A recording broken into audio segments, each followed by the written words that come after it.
And certainly all the traditions,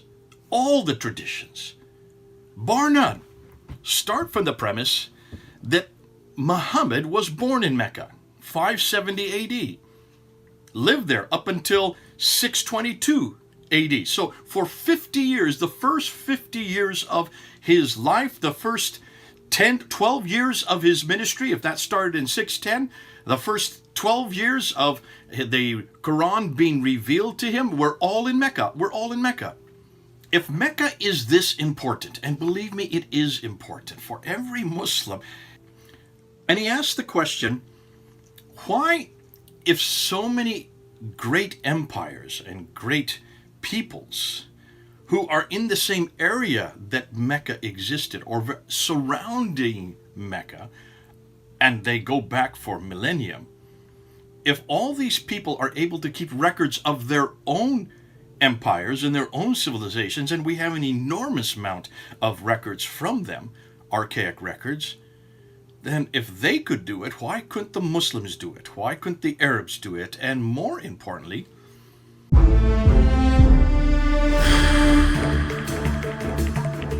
welcome to Events and History, where we explore the origins, teachings, and historical development of Islam with a fact-based, analytical approach. Today's episode pulls the pin on one of the biggest historical grenades in the entire Islamic narrative. For centuries, Muslims have believed that Mecca is the oldest city in human history, the cradle of civilization, the home of Abraham, the birthplace of Muhammad, and the beating heart of Islam itself.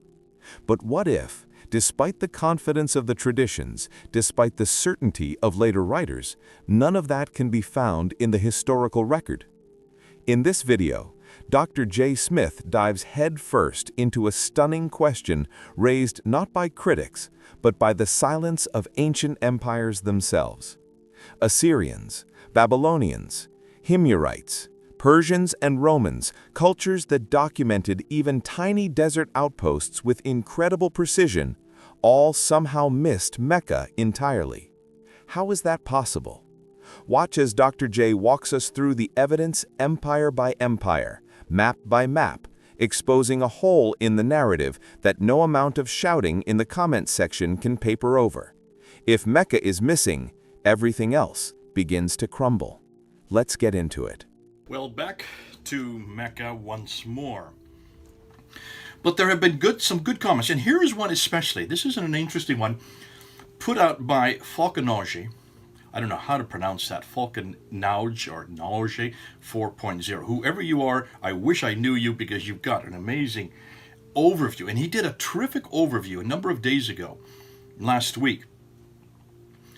And he asked the question, why, if so many great empires and great peoples who are in the same area that Mecca existed or surrounding Mecca, and they go back for millennium, if all these people are able to keep records of their own empires and their own civilizations, and we have an enormous amount of records from them, archaic records, then if they could do it, why couldn't the Muslims do it? Why couldn't the Arabs do it? And more importantly, if Mecca is this important, and believe me, it is important for every Muslim, you have to go to Mecca because Mecca is where it all began, according to your traditions, your 9th and 10th century traditions. Adam and Eve sent down there. That was the beginning of mankind. The first hamlet, the first settlement of mankind is or was Mecca. There's nothing earlier than Mecca, according to your traditions. Again, your traditions. Abraham, chapter 21 of the Quran, is very clear that he was, we don't know that it's Mecca, but all the traditions say that is Mecca, the Kaaba. That all the traditions say there is only one Kaaba, and the Kaaba is in Mecca. They don't even take into consideration the traditions that there may be other Kaabas, but nonetheless, all the traditions are very clear. Abraham was there in 1900 BC. They don't say 1900 BC. We say 1900 BC. You've got to come back to the Bible to get that date, because that's the only one. We're the only ones that really have shown where Abraham was in history. And certainly, all the traditions, bar none, start from the premise that Muhammad was born in Mecca, 570 AD. Lived there up until 622 AD. So for 50 years, the first 50 years of his life, the first 12 years of his ministry, if that started in 610, the first 12 years of the Quran being revealed to him were all in Mecca. We're all in Mecca. And it was only in 622 that he finally then moved up to Medina in the north. Well, not really north, just northeast of Mecca. And all of the trade routes, this is another thing that every one of the traditions assume, that Mecca was a center of trade. Mecca was where all the traders came through. Muhammad was a trader. He went up to the north. Some traditions say that he took a trip up as far as Gaza in the north on the Mediterranean. So certainly it was the center of trade, north, south, east, and west. That's what the traditions say. Now, we've debunked so much of that in these past videos. Have you noticed that? We debunked the trade route theory of Montgomery Watt. We've debunked any notion that there was a Mecca that was on any maps. You can't find it anywhere on any maps. Not until 900 AD. Muhammad supposedly died in 632. So you can see that's enormous. That's 270 years later that you finally get it imprinted on a map. Difficult for Muslims to know what to do. Difficult. But what Falkenhagen says here, and I love what he has done. So I'm just going to read it. Normally, I'd like to read it and then come back on it. I don't think I need to say any more. But what I'm going to do, Falkenhagen, in writing this out, he goes and he shows all the different empires. But as you're reading it, you don't know where these empires are. So I'm going to put it on a map. And as I read it, follow and see what he is saying. He's done a great job. Thank you, Falkenhagen, for what you've done. And this is what he says. I'm going to show you a few examples of many older empires. There are many more that I could show. It is impossible to imagine a city like Mecca. So there's Mecca. Let's put it on the map. And claim that it has the longest life in the history of the Arab cities unless you have a record. In this case, the region was also well documented for cities that only lasted a few centuries. However, there was no record of a city called Mecca. So what he is saying is, there's lots of documents for Taif. We have references to Taif just southeast of Mecca. We have references to Yathrib just northeast of Mecca. We have references to Khaybar, to Tabuk, to Gaza in the north, to Najran and Sana in the south. All of these places that are on the western plateau of the trade route, there's references after references. We can get all kinds of references to these. But no reference to Mecca. Small kingdoms south of Mecca have been documented with great accuracy in the ancient history of Arabia, but Mecca has no record to support the Islamic claim of its ancient existence, according to Falkenhagen. And he goes on, he says, the kingdoms of Saba, let's put Saba on the map. See where Saba is? Way down in the south. And also the kingdom of Himyar, way down in the south, in what we know as the Hadramaut area, that period in the 7th century.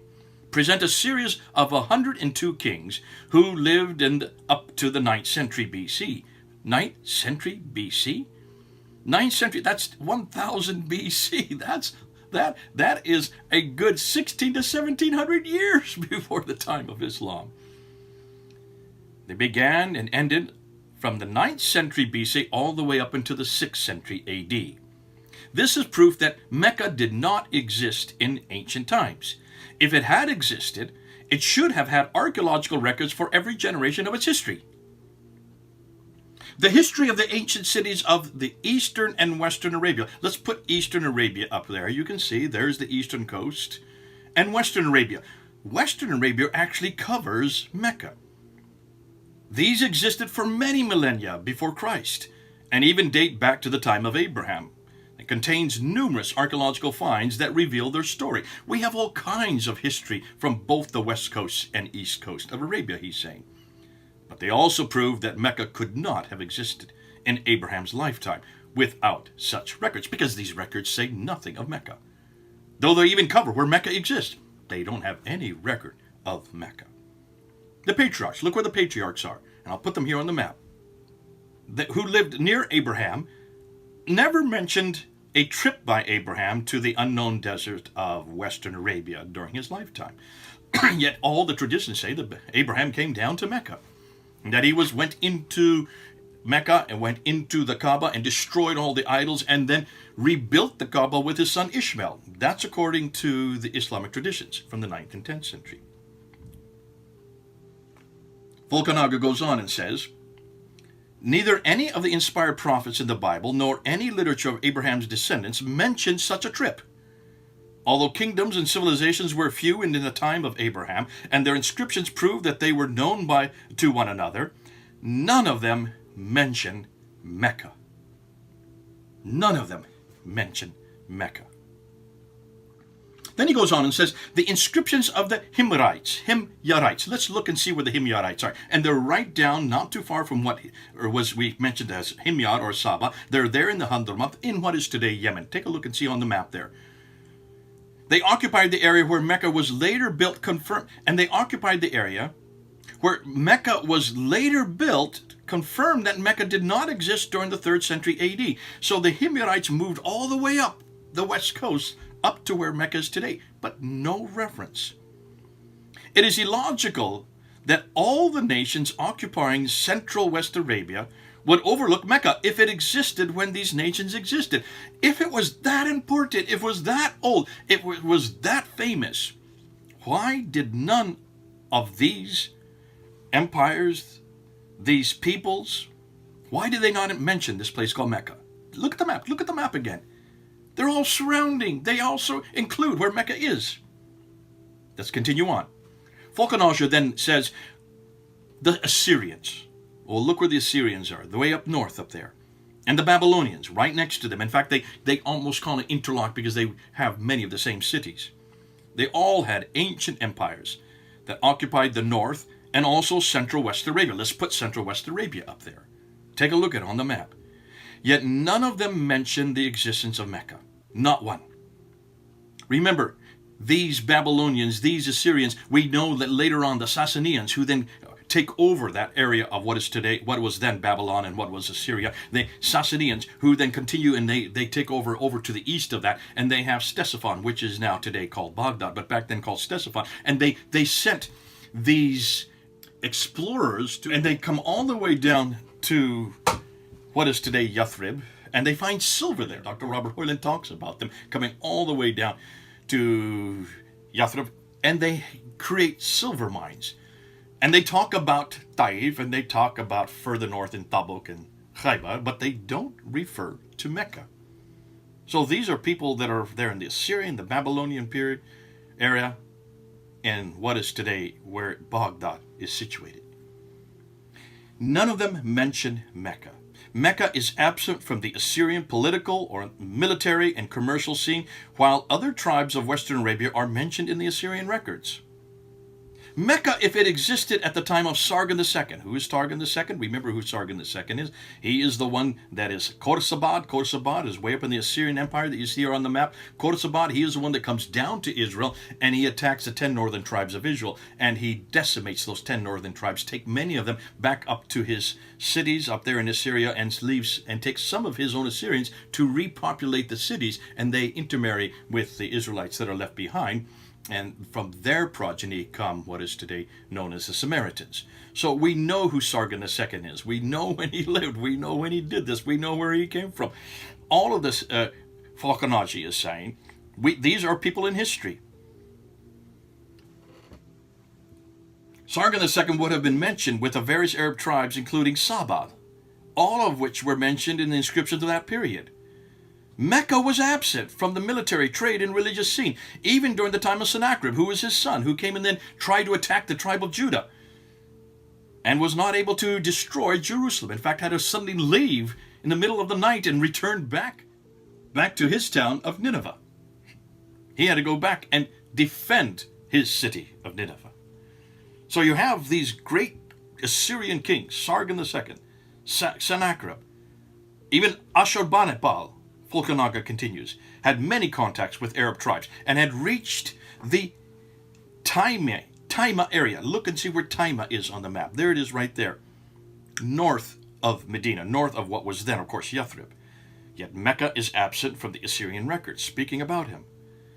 Nabonidus occupied the cities of the region near Mecca. Although he lived in Taima for 10 years, he never mentioned Mecca.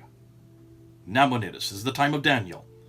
This is why it's so important that we look in Daniel and we don't see any reference, anything from any of the Nabonidus drum or Nabonidus cylinder, all these great pieces of art, of documents that we have today. There's no reference anywhere of Mecca in any of them.